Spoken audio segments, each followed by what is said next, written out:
All right. What's good, y'all? Soul here, and welcome back to my story mode. So, you've seen the title and you've seen the thumbnail. Obviously, today we're going to be talking just a little bit about Paper Mario The Thousand Year Door Remaster, set to release late May, which is about a little over a month from now, actually. But irregardless, I am excited and I am very much looking forward to it. However, as I've said, you've seen the title. Today we're here to talk about a couple of my excitements and some more nerve-wracking aspects about the re-release of this game on the Switch, right? I really do like Paper Mario as a concept. I love the fact that it's a turn-based RPG. I love the fact that you actually really have to pay attention during the battles. All of the mechanics are so much fun, all of the partners are so good. And I am mostly referring to the first two games because pretty much every game after that did not have that aspect. However, Super Paper Mario did have a phenomenal story from what I remember. I may have to revisit that at some point in the near future. But regardless, I had a great time with Paper Mario for a very good time until a certain point. Now, I got into Paper Mario super late. I never ended up playing Sticker Star because that's when I was warned to just not even bother anymore. And I quickly found out why. That game did not look appealing to me in any way, shape, or form.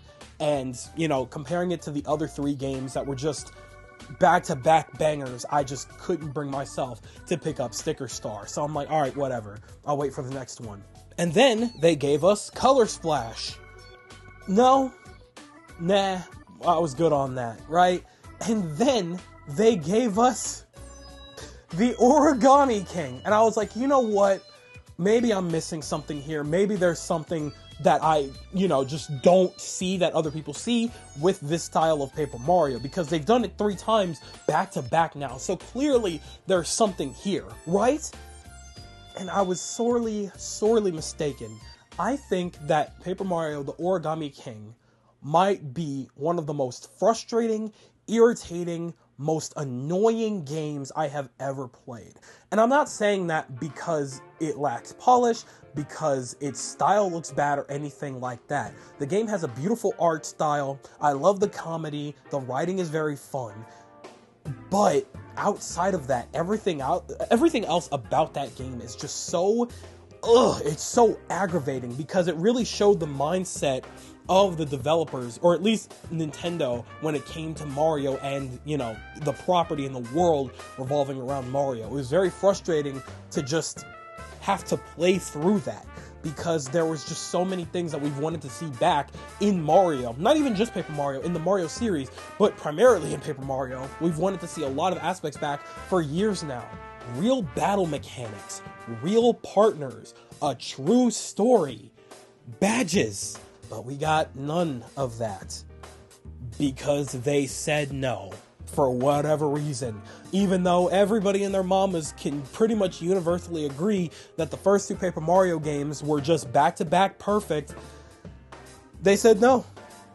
They just didn't want to do it. And, they did give a reason, but that reason at the time that Paper Mario The Origami King came out didn't really apply anymore, right? Because they said that having 3 ongoing Paper Mario games, 3 ongoing RPG Marios wasn't the wave. And I was like, okay, well, I can sort of see that, but, Super Mario RPG wasn't a thing for years, and the Mario and Luigi series was kaput right after the 3DS was done, because Alpha's Dream was pretty much cooked because those games didn't really sell that well, because they just didn't sell at a good time. And that's really unfortunate because Mario & Luigi series, I believe, is the peak of the Mario RPGs. But regardless, we're finally back after just hell on earth, just ups and downs and downs and downs and downs and downs. We have finally returned with the game that started it all,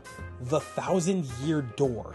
Most people who are fans of Mario RPGs will tell you that Thousand Year Door is one of the kings of RPGs for Mario. For Mario, not all RPGs. Let's calm down now. It is very good, though, I will admit. I fell in love with that game very quickly. I did not expect to enjoy it as much as I did, and now we're getting a chance to play it remastered on our Switches. Beautiful. Can't wait. When it boils down to it, that's the best thing about it, is that it's a return, a true return to Paper Mario as we love it. We're getting everything we've wanted, a remastered, beautiful version of this Paper Mario world with all of their characters intact, with their actual designs that we remember them as, you know, Goombella and everything like that looks exactly like she was, you know what I'm saying? Koops, he looks great, you know, he looks beat up and he, you know, looks like the scrawny wimp that he was, but the one that braves, you know, the tower to get his dad back and everything like that. We're getting all these characters back in full form, and I'm absolutely ecstatic for that, because these are the things that made me fall in love with this game. Those characters, the battle style, alright? The mechanics for the battling was so much fun to play around with. Badges are back. We get to actually put on badges that help out our gameplay style, or just change up the music or sound effects and stuff like that, and just... we're finally back, and that's something really exciting, right? But with every excitement comes a couple of nerve-wracking things, right? And in this case, there's only two in particular that really kind of get to me. The first thing that's on my mind is the fact that we are spending $60 to $70 for this remaster, right? And, you know, they advertise it as if it's almost a new game, but we know damn well, good and well, that it's not, right? I mean, I could be wrong. It could be very, you know, it could be $40, much like they did with, you know, Super Mario RPG, and that would be fine. That would be great. But even then, it's like, okay, well, you know, we're spending money on this game and everything like that, but it, you know, it is just a remaster. Most of us, or at least most people that have enjoyed that game, a lot of people that I've seen, who, you know, it's their favorite game of all time. They played that game hundreds of times. They know Paper Mario Thousand Year Door inside and out like nobody's business. Is there going to be any extra content to, you know, I don't know, you know what I'm saying? Like, even $40, even for Super Mario RPG, I think that was a little steep. You know what I mean? Like, I get it. It's a full, built from the ground up remaster, and I absolutely appreciate that. But I don't know, you know? Things are getting pricey now, and to justify spending between $40 to $60 on something that's, you know, we've all played time and time again, you know, a game that a lot of people just know through and through, I don't know. But then again, I guess I'm a little bit of a hypocrite, right? Because I've bought Kingdom Hearts 2 at least 4 times, and I'm not even kidding, right? That's my favorite game of all time. So I completely get it and I understand. I will definitely, most likely be picking up the game anyway, but, you know, it does raise a little bit of concern as to where, what if people weren't happy with the price, right? And they didn't buy it? What if, on the off chance, the game didn't sell as well as they were probably hoping? What kind of message is that sending to them? Because we have waited for so long for the Paper Mario series to get back to where it was, to that prime time glory of RPGs where it was everything we needed it to be, with unique characters, a fun world, a great story, actual partners, and fun battle mechanics. And they're, you know, remastering this game specifically because they knew this is pretty much what we've wanted. We wanted something at least like Thousand Year Door, so hey, let's remaster it and just give them Thousand Year Door. Great, cool, awesome. What happens when that game doesn't meet sales expectations, right? On the off chance that it doesn't. It probably will. It definitely probably will. But on the off chance it didn't, what does that mean going forward, right? Because, like I said, Origami King was a very upsetting game for me and a lot of other people for very good reason, right? If this game didn't do well, would we end up going back to something like Origami King, where they can only have new stuff because new stuff is the norm, and that's what, it's just the be-all end-all of the Paper Mario series? Is that something that's possible? Because that really worries me. I don't think there's a reason to have to go back to that. This is just my nerves talking, right? I could be absolutely talking completely out of my ass. I really hope that that's not the case, and I doubt that that's going to be the case anyway, because people have shown nothing but absolute adornment and excitement for this remaster. So I'm glad it's coming, and I hope it does very well, and I hope that sends the correct message to Nintendo, right? But there is one more other thing that I am nervous about. Like I said, there is a good chance that us getting this remaster could mean that Paper Mario, the one that we know and love, is back, with all the mechanics intact, all the world and characters intact. That's great and all. But if that's the case, if we're going back to the way it was, and we're going to have a true Paper Mario RPG series again, does that mean that other RPGs might be kaput after this. And I know that may sound ridiculous, especially because when you think about it, Super Mario RPG and this Thousand Year Door remaster have been in development at the same time for a little while now. So you have to imagine that that's probably ridiculous, right? But then again, where's the Mario and Luigi series? I have been waiting for one of these damn games, one of them, to make it back to the Switch or something in some way, shape, or form, right? And, you know, for a very long time, I've always doubted that because we got that remaster on the 3DS. Get in there. Come on. There you go, pal. All right.